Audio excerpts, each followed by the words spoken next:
Ao top de 10 segundos, mais uma atração esportiva da Rádio Futebol Total. 10,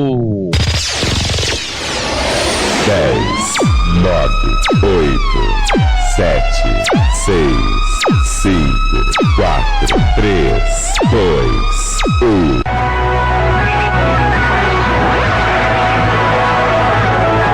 Está no ar, Bandeira Quadriculada.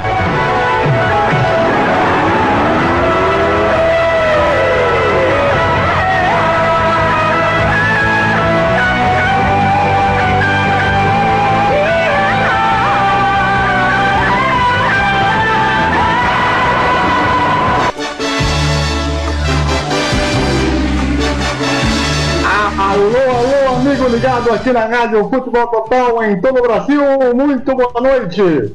Um dos programas mais consagrados do esporte a motor está de volta ao programa ao vivo, depois de praticamente 2 anos e meio. Finalmente o Bandeira Quadriculada agora está de casa nova aqui na Rádio Futebol Total, toda segunda às 9h10 da noite, e você pode, claro, evidentemente, participar do programa, hashtag DQ no Bandeira Futebol Total, para participar conosco, para interagir com a gente. O negócio é o seguinte: nós temos no programa de hoje, além do meu parceiro de programa, né, o César Augusto, ele que está aqui toda a semana, e nós temos aqui também o nosso querido Fábio Campos, que é da Café com Velocidade, para a gente abordar os assuntos do programa. Antes de dar o destaque inicial de cada um, eu quero aproveitar um momento muito importante que infelizmente aconteceu comigo neste final de semana. Mais precisamente na sexta-feira, eu quero compartilhar com você. O jornalismo tem o difícil dever de informar. Isso é comum no mundo do esporte a motor, onde os repórteres têm a árdua tarefa de buscar informações sobre pilotos e os mandos dos dirigentes. Mas quando os sites que cobrem tanto automobilismo quanto motociclismo deveriam ficar somente focados nos assuntos esportivos. O caso que aconteceu comigo, em que fui criticado por um jornalista do Grande Prêmio por ter exigido que o canal de tal site no YouTube cuidasse de assuntos ligados ao esporte a motor, enquanto numa edição das 10 do GP, onde fazia um longo editorial na questão da morte da vereadora Marielle Franco. Ser chamado de imbecil um jornalista que só porque pediu um canal de YouTube esteja focado em sua principal matéria-prima, que é o esporte a motor, mostra que a imprensa brasileira ainda precisa aprender a lidar com o público e seus questionamentos a respeito do serviço feito em questões como automobilismo e motociclismo. O jornalismo esportivo vive tempo em dilemas existenciais, onde o público que consome e que deseja que tal sites e canais do YouTube comentem as vitórias de Lewis Hamilton como se fosse um escapismo da realidade cruel que nos ronda. Como foi na vitória nas manhãs de domingo da Ayrton Senna, quando o Brasil vivia tempos de inflação. A democracia exige a convivência de opiniões diferentes. Os jornalistas têm que conviver com um público que está mais informado sobre o esporte a motor que eles próprios. Sem contar que os 4 anos de faculdade não lhe ensinam sobre as questões práticas de lidar com as informações e o tato com as massas. Chamar de imbecil não é a melhor forma de lidar com uma crítica. Muito bem. Dito isso, quem acompanha as redes sociais sabe do que aconteceu, né? Então quero agora deixar aqui o destaque inicial. Primeiro, nosso convidado, o Fábio Campos, do Café com Velocidade. Um grande abraço para você, muito boa noite. Grande abraço para você, André, para os companheiros da mesa, para o ouvinte do Bandeira Quadriculada. Eu faço questão, né? A gente está praticamente no mesmo horário da gravação do Café com Velocidade, começa em alguns instantes, eu até terei que me ausentar, mas fiz questão de prestigiar esse começo aqui dessa caminhada ao vivo de vocês, estou sempre às ordens. Acho que, como você demonstrou nesse editorial que você acabou de fazer, é muito raro hoje em dia a gente ter podcasts ou uma ala do jornalismo que não está na grande mídia, que seja crítica, né, de uma maneira construtiva, de uma maneira bem feita, de uma maneira com uma pauta com conteúdo.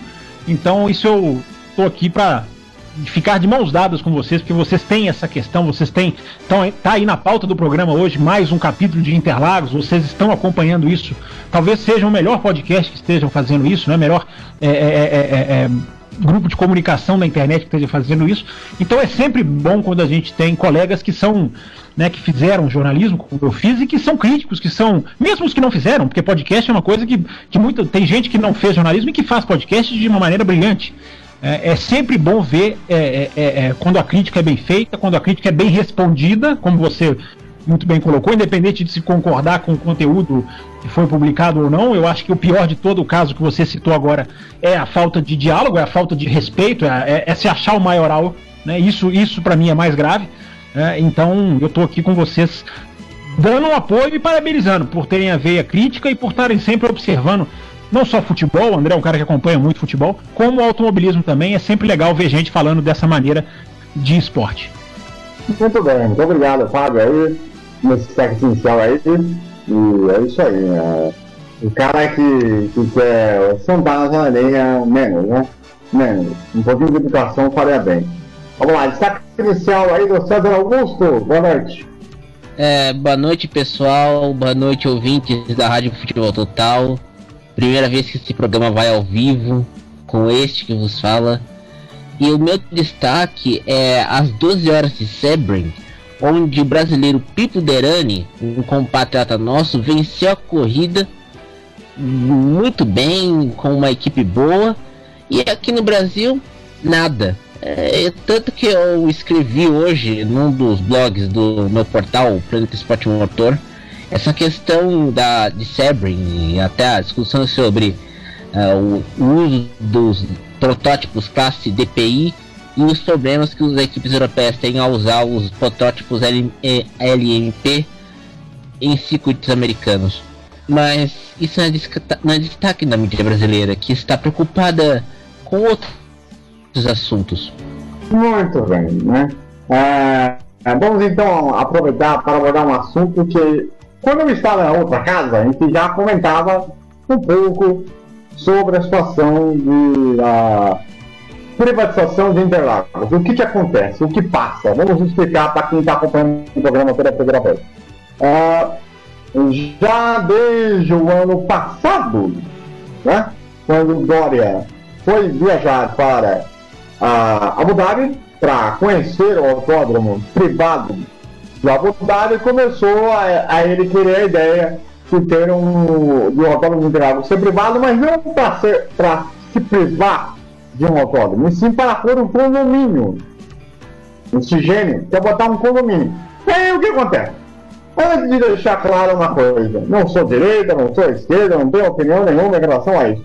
Apenas sou contra a privatização de Interlagos. Tanto que você aí em casa, lá no Twitter do programa, @PlanetaQuadriculada, tem uma enquete para vocês votarem até o final do programa sobre a privatização de Interlagos. Você é contra ou não? Sim ou não? Você vote lá e no final do programa a gente dá o resultado final aqui da enquete para vocês. Bom, Fábio, você que sempre acompanha Interlagos, vai lá nas corridas de Fórmula 1 principalmente, você tá ligado que o Dória está tentando botar essa privatização até na surdina com a Câmara dos Vereadores de São Paulo. Como é que você está vendo essa atualização de informações dia após dia que está ficando cada vez mais cheia? É verdade, André, e a gente tem no Brasil, né? Eu acho que depois que eu mudei completamente a minha visão, depois do que aconteceu com Jacarepaguá, né? Que foi, era uma coisa que, se me falassem anos antes, eu jamais acreditaria que faria um tamanho, que a sanha imobiliária chegasse a tamanho nível de falta de sentimento de preservação de um esporte, seja ele qual for, né? O automobilismo, ele é um esporte igual aos outros, mas ele tem a sua história, ele tem a sua prática no Brasil, ele tem os seus resultados, ele tem os seus fãs, que são cada vez menos, pelo que parece, mas ainda existem, né? E tendo visto o que aconteceu em Interlagos, a gente já conversou sobre isso aqui, né, recentemente, numa participação que eu fiz, né, e eu sempre digo, né, privatização não é 1 mais 1 igual a 2, né, existem milhões de tipos de privatizações que podem ser feitos no estilo de concessão, no estilo com exigências, no estilo de se manter o que está, no estilo de se poder preservar alguma parte ou alguma coisa, enfim, existem milhões de coisas, né, que podem ser, uma privatização pode ser transformada. Vendo, eu assim como você fez uma coisa aí que eu achei muito interessante, que é antes de você começar, você já falar, eu não sou de esquerda nem de direita, porque hoje em dia no Brasil a gente sabe que são 2 times, né, um contra o outro e não há diálogo, né, quem é um tem um carimbo, quem é outro tem um outro carimbo, e eu nem de São Paulo sou, então nem em São Paulo estou, embora vá a Interlagos já há 20 anos, né, exatamente em 98, eu fui no autódromo pela primeira vez para ver a Fórmula 1 e segui todos os anos sem interrupção nenhuma.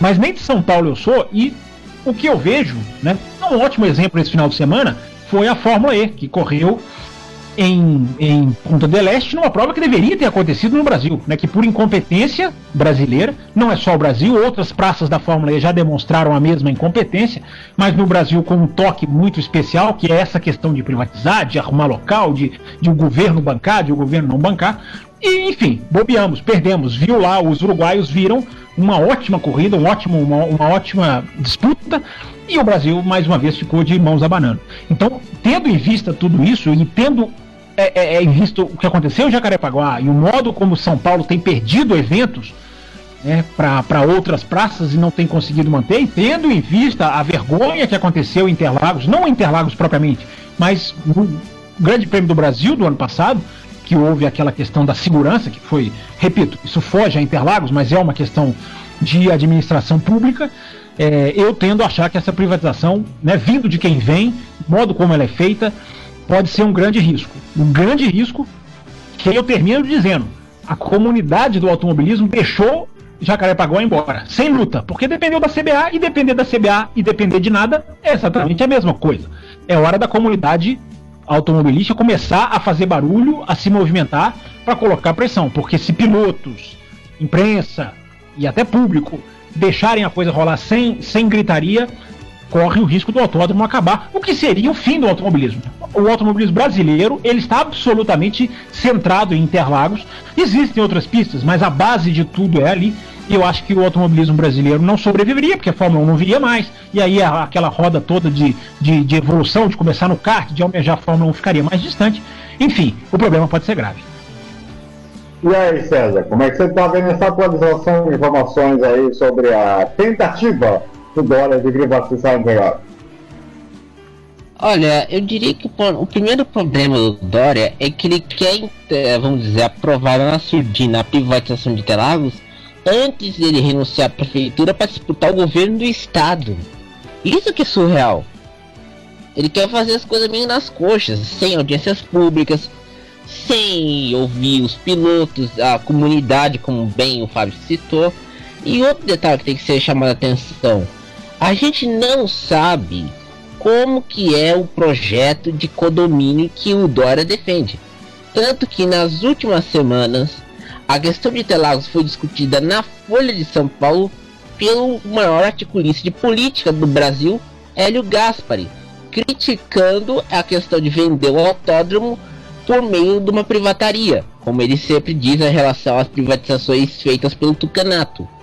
Enquanto isso, o defensor da privatização de Interlagos escreveu um artigo na seção Tendências e Debates e deixou bem claro que Interlagos, a pista não será mexida, mas eles querem na área do autódromo, que fica entre duas represas, construir uma série de condomínios. Mas a gente percebe que não tem espaço para construir condomínios em Interlagos.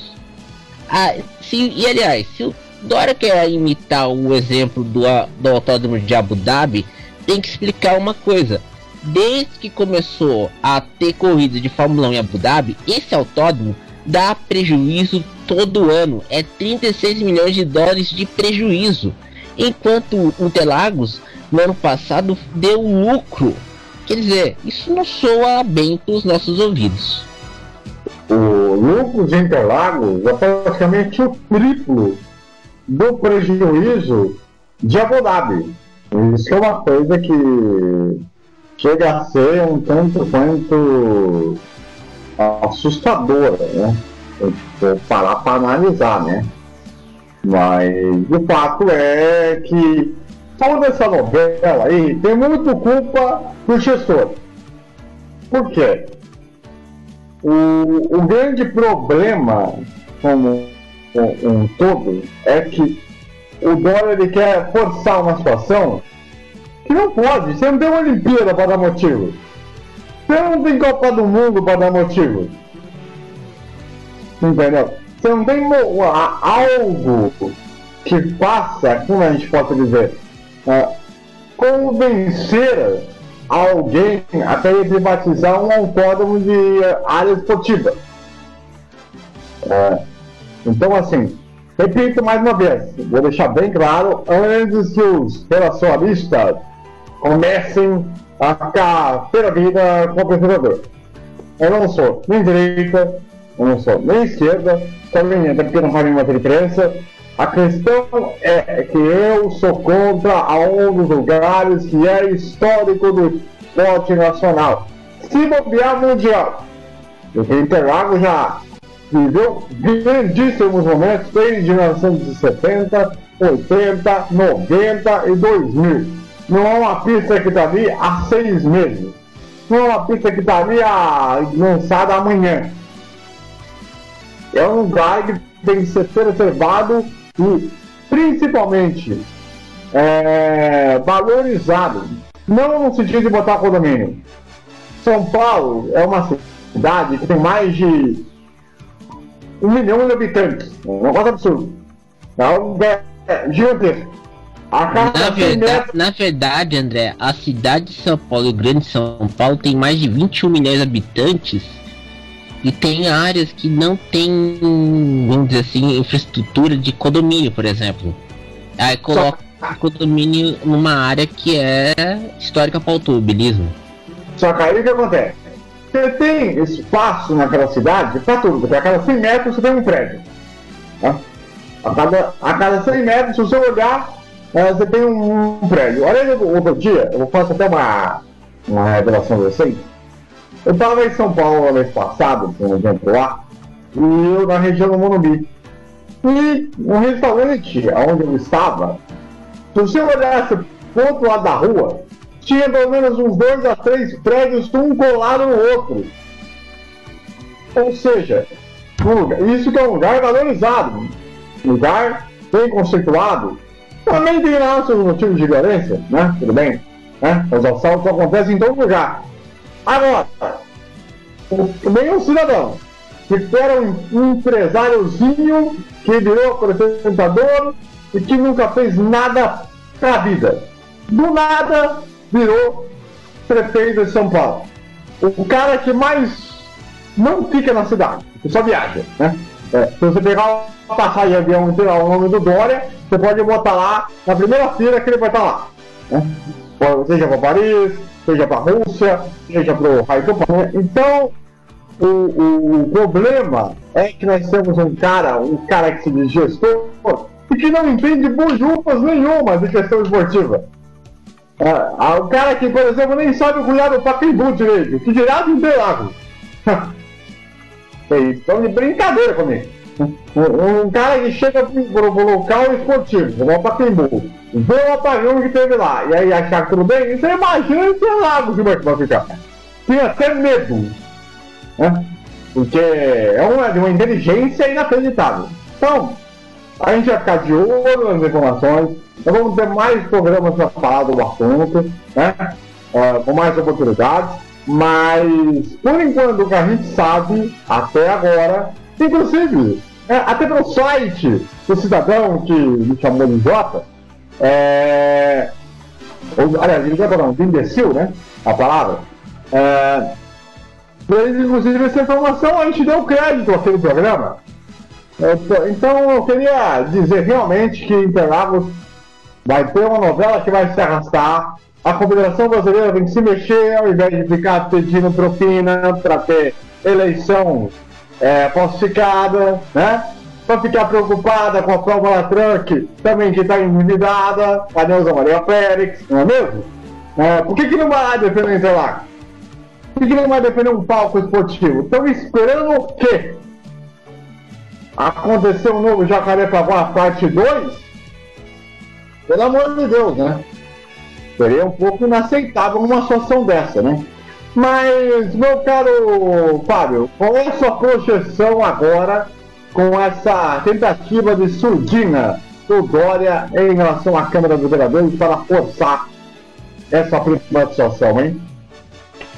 Vocês colocaram muito bem, né? O modo como isso é feito, e aí mais uma vez elogio isso que vocês estão observando, porque não adianta só cravar, né? A privatização é bom ou ruim, é justamente o que eu falei, né? É o modo como ela é feita, né? E é justamente isso que vocês estão dizendo. Se não é feita com uma maneira bem estudada, bem consultada, bem repleta de garantias, eu acho que essa é a expressão mais importante, né? Porque você privatizar entregando, olha, faça o que quiser, é seu, existe esse tipo de concessão, mas existem os tipos de concessão com garantias. Olha, você tem que preservar a pista, você precisa preservar o asfalto, você precisa fazer avaliações técnicas, você precisa atender a Fórmula 1, né? Porque a Fórmula 1 ela tem gerência sobre os autódromos onde ela corre, né? Ela não se pode mexer numa curva sem consultar, por exemplo, a direção técnica da Fórmula 1, o Charlie White, enfim, o pessoal. Então, você fazendo uma coisa detalhada, você pode amarrar de uma maneira que o automobilismo sobreviva. Mas é isso aí que vocês estão falando. Se é para empurrar, para se atender prazo eleitoreiro, para se atender às vezes um contrato com uma empreiteira ou algum amigo do político que esteja interesse, aí é Brasil, né, gente? A gente sabe muito bem, e a gente viu nos últimos anos como essas coisas são mal feitas no Brasil, né? Se é assim, é muito perigoso. E mais uma vez eu repito, a comunidade do automobilismo precisa ficar atenta e precisa fazer a sua voz ser ouvida, porque corre um risco, corre-se um grande risco, e eu acho que tem gente subestimando esse momento, achando que não vai passar, não há de ser nada. Tomara que aconteça. Há chance de acontecer, de sobrevivermos, digamos a isso, e o autódromo sobreviver, mas que há um risco do pior acontecer. Eu acho importante todo mundo ficar atento para isso. Para a gente fechar o assunto, César, e para você, como é que você acha que vai ser a próxima atitude do Dória, já que ele está concorrendo contra o tempo para se candidatar aí ao cargo de governador? A atitude do Dória vai depender do vice dele, que é o Bruno Covas, que vai assumir a prefeitura. A gente não sabe se o vice vai mudar alguma coisa em Interlagos. É melhor a gente ir pro intervalo, né, André? Temos que liberar o Fábio. Beleza, meu caro Fábio, obrigado pela participação do programa, viu? Eu que agradeço, eu até peço desculpa aí pela brevidade, né? Porque a gente tem gravação já começando daqui a alguns minutos, mas espero em outras oportunidades, se acharem que é necessário, volto para ficar uma edição completa, enfim, vai ser um grande prazer, e agradeço o convite, convidando também, né, os ouvintes do Bandeira Quadriculada a ouvir o Café com Velocidade, que vem em formato de podcast, lá no cafécomvelocidade.com.br, o endereço é facílimo, pode baixar lá, que já na terça-feira tem o primeiro bloco liberado, enfim, vai saindo tudo na terça-feira, pro ouvinte, né, vamos falar também de Fórmula E, de MotoGP, de Fórmula 1, claro, né? Estamos na semana de estreia da Fórmula 1, uma semana importante para quem gosta da Fórmula 1, então faço o convite para o ouvinte, e quem quiser seguir no Twitter, @CampusFB, que vai ter novidades lá essa semana, hein? Vocês ficarão sabendo. Grande abraço e obrigado pelo convite. Valeu, meu caro Campos. Vamos fazer o seguinte, vamos fazer um intervalo, daqui a pouco nós voltamos aqui no Bandeira Quadriculada, não sai daí, voltamos já.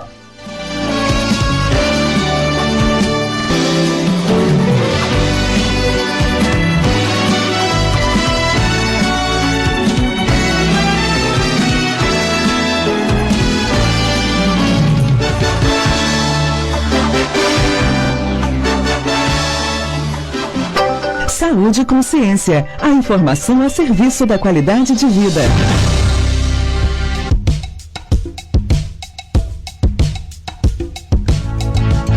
Olá, Tossir sangue ou perceber a urina ou as fezes avermelhadas pode ser uma experiência desagradável e preocupante. Em geral, sangramentos internos indicam alguma alteração no organismo, seja devido a doenças benignas ou malignas. O Saúde e Consciência desta semana investiga as principais causas de alguns sangramentos internos e a importância do diagnóstico precoce dos cânceres de intestino e da bexiga, além da tuberculose. Abrindo a série, entenda as causas do sangue nas fezes, na reportagem de Warlen Valadares. Reportagem especial. A presença de sangue nas fezes deve ser investigada pelo médico, já que esse tipo de sangramento pode ocorrer em qualquer parte do sistema digestivo. Geralmente ele está associado a hemorroidas, fissura anal, inflamação do intestino e até câncer coloretal. Quando as fezes estão muito escuras, pastosas e mal cheirosas, recebem o nome de melena. Já a presença de sangue vermelho vivo é chamada hematoquesia. Quem dá mais detalhes é o proctologista Rodrigo Gomes, professor da Faculdade de Medicina da UFMG. Quando a gente fala em melena, a gente está indicando que o sangramento ele é mais alto no trato digestório. E ele já sofreu um processamento e ele sai mais escurecido, como se fosse uma borra de café.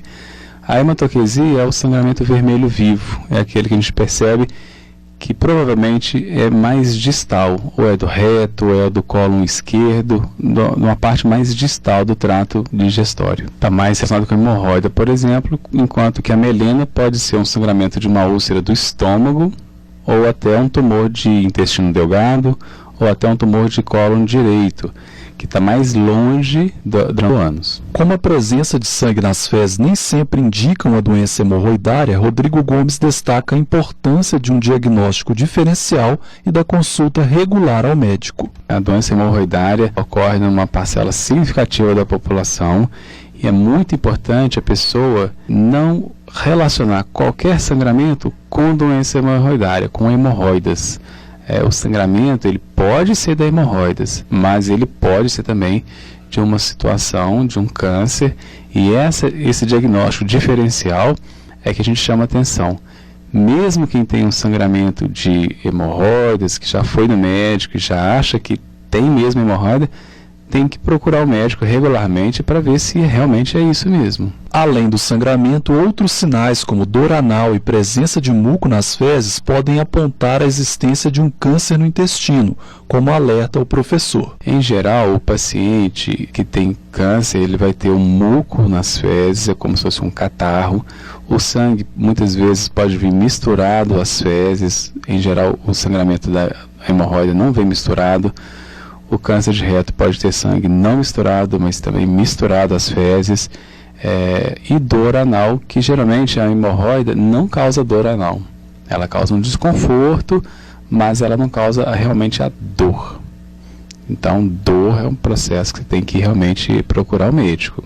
Por outro lado, alguns alimentos podem tornar as fezes mais avermelhadas, o que traz dúvida ao indivíduo. Os pacientes que comem muita beterraba, eles relatam mesmo que muitas vezes eles percebem que é um sangue, ou é a beterraba, fica na dúvida, dependendo da idade, a gente prefere até fazer a colonoscopia para ficar todo mundo tranquilo, tanto o paciente quanto o médico. A colonoscopia é o que permite visualizar a parede intestinal, detectando possíveis tumores. Warlen Valadares para o Saúde e Consciência.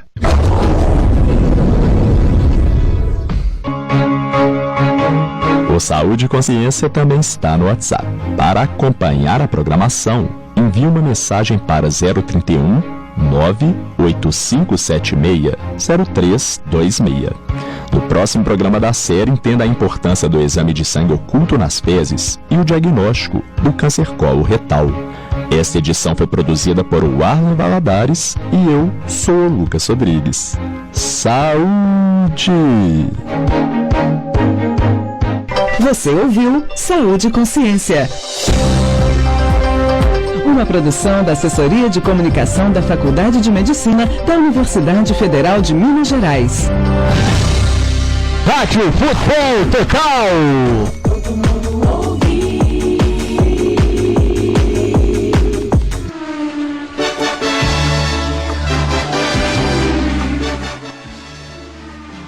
Muito bem, estamos de volta aqui no Bandeira Quadriculada, aqui na Rádio Futebol Total, nessa segunda-feira, 21 horas 44 minutos, no horário do Brasília, nessa edição do dia 19 de março de 2018. E vamos já para o segundo bloco para a gente falar já da final de semana. Nós tivemos um espetacular aí na primeira etapa da MotoGP, que aconteceu no Qatar. E mais uma vez, né, o domínio não mudou muita coisa, né? Não mudou muita coisa, mas também tem um outro detalhe. O Johan Zarco fez uma estratégia em que colocava pneu médio na dianteira e pneu slick na traseira. Enquanto o vencedor da prova, André Dovizioso, usou a mesma estratégia, mas poupou os pneus para o sprint final, quando ultrapassou o Valentino Rossi, Marques e o próprio Zarco nas últimas voltas. O grande detalhe é que o Zarco, mais uma vez, se mostra ser um piloto extremamente interessantíssimo, né? Só não ficou perto da vitória, né? Só que acabou tendo aquele problema de pneu que não estava muito desgastado, estava freando muito em cima, né? E isso acabou até tirando um pouco a época que ele pode também, que poderia ter para ele, mas é um piloto que mostra que precisa ser mais moldado, né? Ano passado a gente viu ele já sendo muito audacioso, mas peca ainda aquele detalhe de cuidar dos pneus, de administrar melhor a moto para uma parte final de prova. Isso talvez aí o Zarco precisa melhorar um pouco nesse lado aí, né, o Precisa melhorar, e tem outro detalhe. Nesse ano a gente viu que, por exemplo, quem fez a volta mais rápida não foram os 4 primeiros. Foi o 5º colocado, o Maverick Vinhares da Yamaha. Ele fez a volta mais rápida mesmo estando numa posição atrás do pelotão de elite. Tem outro detalhe que tem que ser chamado a atenção.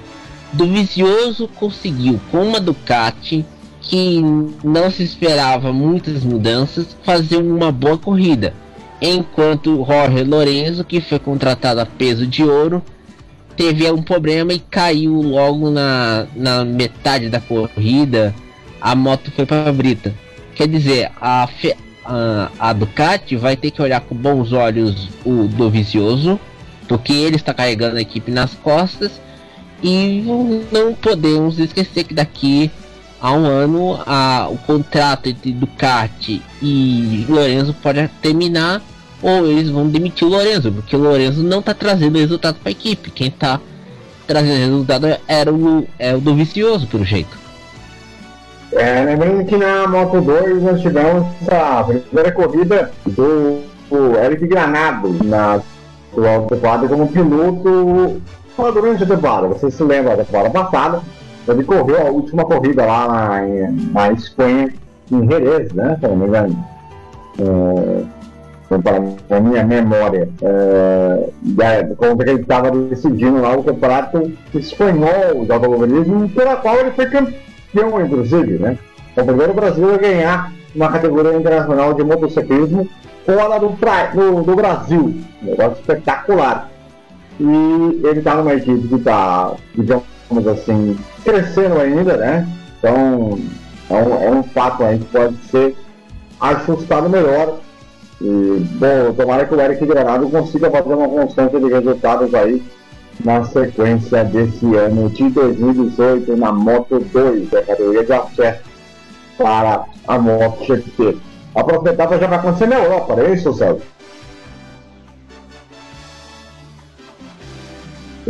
Já vai acontecer na Europa, mas não, a próxima etapa vai ser na Argentina e depois Texas. É verdade. Vai passar na cidade de Termas de Rio Hondo, né? Que é aquela pista em que a MotoGP sempre leva um ótimo público, que foi largada ano passado, e aí depois vai para a Áustria, aí sim vai começar aquele tour na Europa. Nessa temporada de 2018. Muito bem. Para a gente falar de outro assunto, aqui que é a Fórmula E, como o Fábio falou, né, agora há pouco, nós vamos à etapa de Punta del Oeste, no Uruguai, fica mais ou menos uns 200 quilômetros aproximadamente de Montevidéu, né? E era a corrida que deveria ser em São Paulo, né? No São Bódromo do Anhembi.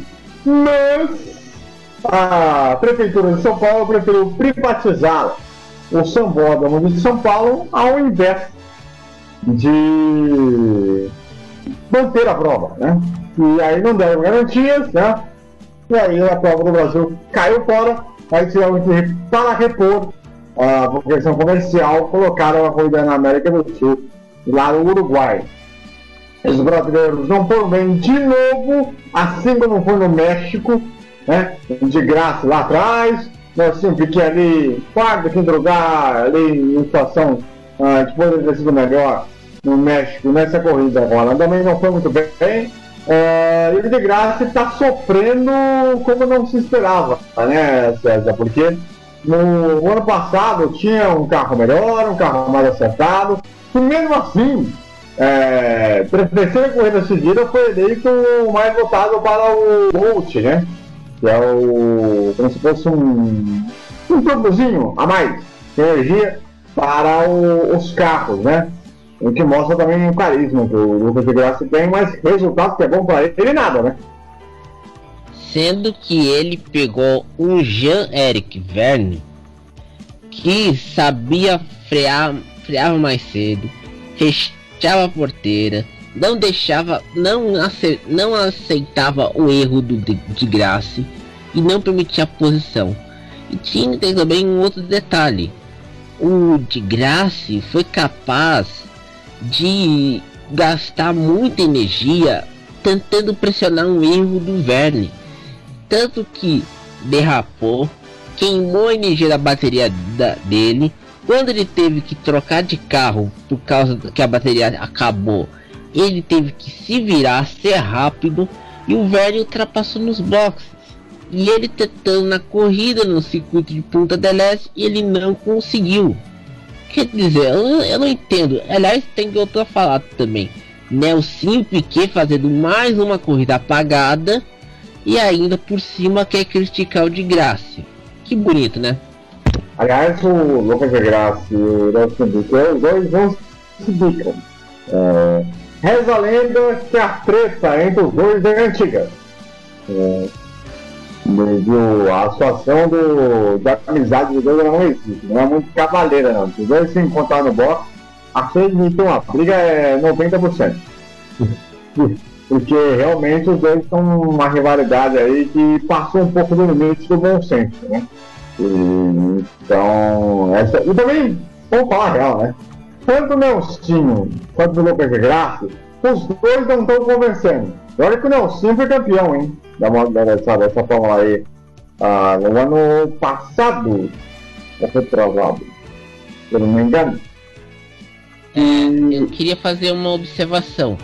Enquanto o Nelsinho e o de Grassi ficam se bicando, tem um cara nos Estados Unidos que tá virando rei do Endurance, que tá pouco falado no Brasil, chamado Pipo Derani. Ele já ganhou 2 vezes Sebring, já ganhou as 24 horas de Daytona do ano passado, e ainda ele tem a ambição de ganhar o campeonato da INSA, que é o campeonato americano de Endurance. E aqui no Brasil ninguém dá trela para o Pipo Derani. O piloto é jovem e sabe correr bem. O moleque de se não me engano tem 22 anos, 22, 23 anos, é rápido o moleque aí. Aquela geração do Matheus Leite, da que vem meio da categoria de base, para vir para as principais categorias. Não tem espaço na Fórmula 1, mas tem espaço em várias categorias aí pelo mundo, né? Só para a gente fechar o programa, eu posso deixar passar, né? Nós tivemos a corrida da NASCAR lá em Fontana, aquele meio do circuito, né? Que teve aquele acidente do... Como é que chama aquele americano aí? Aquele acidente? O Greg Moore, não era americano, era canadense. Canadense, isso, obrigado. Na época da Forsyth Em 99, e o circuito todo era oval, lá de 1 milha, e nós tivemos a vitória do Martin Truex Jr., que era a Toyota, ele que venceu o primeiro segmento, venceu o segundo segmento e venceu a prova com o Kyle Larson em segundo, o Kyle Busch em terceiro. Detalhe, 2 Toyotas entre as 3 primeiras posições. Eu acho interessante. O Brad Keselowski em quarto, o Joey Logano em quinto, Denny Hamlin em sexto, Eric Jones com a outra Toyota em sétimo, Ryan Blaney com a Ford em oitavo, o Jimmy Johnson, que já foi multicampeão da NASCAR, em nono lugar, e na 10ª posição o Austin Dillon com a Chevrolet. A próxima etapa já será no próximo domingo, agora, dia 25, no outro segundo oval, o Martinsville, na Virgínia. Então, uma prova, se não me engano, de 1,5 milhas. Vamos ter aí uma briga do campeonato, porque vamos explicar. A NASCAR, ela tem dentro da corrida à prova 3 segmentos. 2 deles que na casa de 70 a 80 voltas. E você ganha uma parte da pontuação para você ir para os playoffs, ou você brigar por vaga no playoff. Então, o que aconteceu nessa temporada, o Denny Hamlin ganha 3 corridas. E agora, no 3 segmentos. E agora o Truck Jr. ganha essa primeira corrida do ano, pensando nesses 3 segmentos da NASCAR. A briga pelo campeonato vai ser ferrenha, são mais de 38, são mais de 30 corridas, então tem muita coisa ainda pra frente. Tem também a área de playoffs por rolar ainda. É um campeonato que o regulamento foi feito de uma maneira maluca. O cara que fez esse regulamento é um gênio com J, porque é impressionante.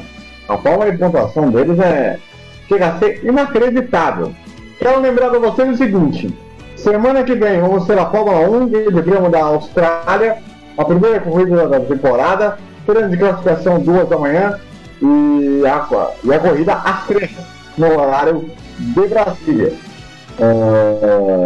lá no circuito de Albert Park, que recebe a primeira corrida do ano desde 1996. Eu tenho que fazer uma observação. O treino que vai ser às 3 da manhã e a corrida será às 2 da manhã. O inverso. Beleza. Obrigado por essa observação, meu caro Sérgio. E o Brasil, que de melhor resultado que teve até hoje na Austrália, foi a de vitória do Senna, só que em Adelaide, em 93. E justamente foi a última vitória do Senna na carreira e a última vitória na McLaren. Então, na semana que vem, na segunda-feira que vem, nós vamos fazer toda a repercussão dessa primeira corrida da temporada, além de falar da NASCAR também na semana que vem, beleza? Bom, meu caro César Augusto, gostou desse primeiro programa ao vivo, rapaz? Gostei, e tem outro detalhe: o nosso chefe sempre participa desse programa. É melhor do que na outra rádio, que o chefe era complicado. É verdade, hein? É verdade. Aliás, eu tenho que agradecer muito ao Rodrigo, vamos nos dar essa oportunidade, esse espaço, para que a gente pudesse botar esse programa de automobilismo para vocês, amigos do Centro da Velocidade. Na semana a gente vai tentar melhorar bastante coisa, vamos interagir com vocês sempre.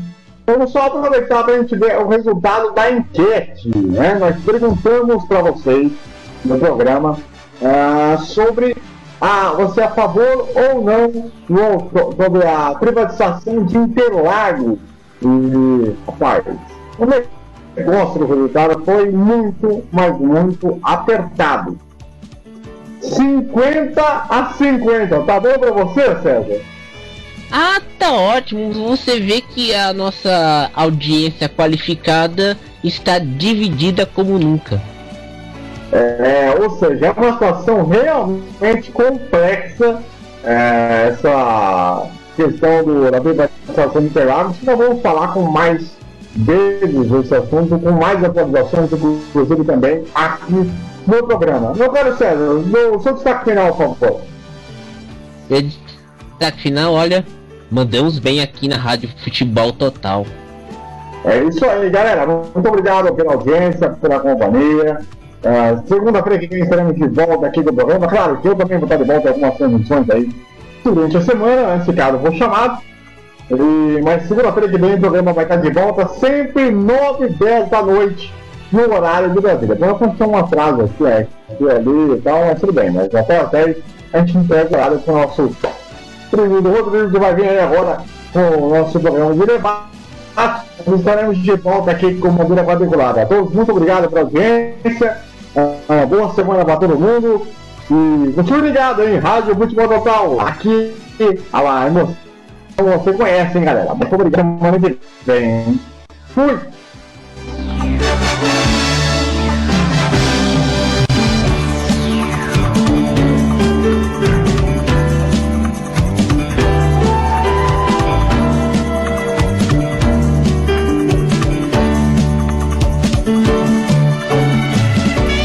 Você acompanhou aqui na Rádio Futebol Total mais uma jornada esportiva. Agradecemos a todos pela audiência e até uma próxima. Futebol na moral é na Rádio Futebol Total.